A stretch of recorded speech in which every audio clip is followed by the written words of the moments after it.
পবিত্র কোরআনের সূরা কাহফের 49 নম্বর আয়াতে আল্লাহ বলেন, ওয়াদিয়াল কিতাবু ফাতারাল মুজরিমিনা মুশফিকিনা মিম্মা ফীহি ওয়া ইয়াকুলুনা ইয়া ওয়াইলাতানা মা লিহাযাল কিতাব লা ইগাদিরু সাগীরাতান ওয়ালা কাবীরাতান ইল্লা আহসাহা।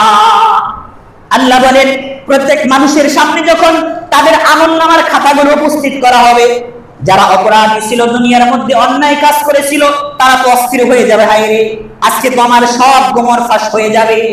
তারা চিন্তা করবে, কোন একদিন অন্ধকার জগতে কেউ ছিল না, টেবিলের নিচ দিয়ে আমি ঘুষের টাকা নিয়েছিলাম। কোন একদিন আমার নিম্ন স্তরের কোন ব্যক্তি, আমার কর্মচারীকে আমি ধমক দিয়েছিলাম। লা সাগীরাতান ওয়ালা কাবীরাতান ইল্লা আহসাহা। দুনিয়াতে আমি ক্ষুদ্রতম যেই কাজ করেছি সেটাও আমলনামার মধ্যে লিপিবদ্ধ আছে। ওয়াজাদু মা আমিলু হাযিরা।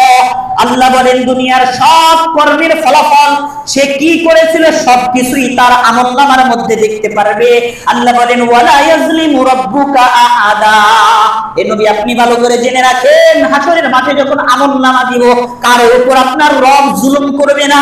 সে যা করেছিল সবকিছুই তার খাতার মধ্যে লেখা থাকবে।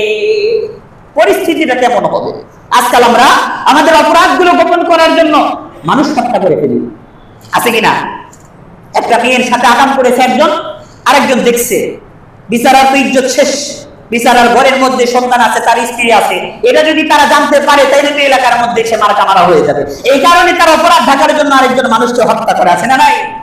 মায়ের সাথে, একটা সন্তানের মায়ের সাথে সে জিনা করেছে, পরকিয়া করেছে, সন্তান দেখতে পাচ্ছে, শিশু বাচ্চা বুঝতে পারে না, তবুও ভিতরে ভয়, এই সন্তান যদি আরেকজনকে বলে দেয়, ওই সন্তানকে হত্যা করে ফেলতেছে। নিজের অপরাধ ঢাকার জন্য, এক অপরাধকে ঢাকার জন্য হাজারো শত শত অপরাধ করতেছে, আছে না নাই?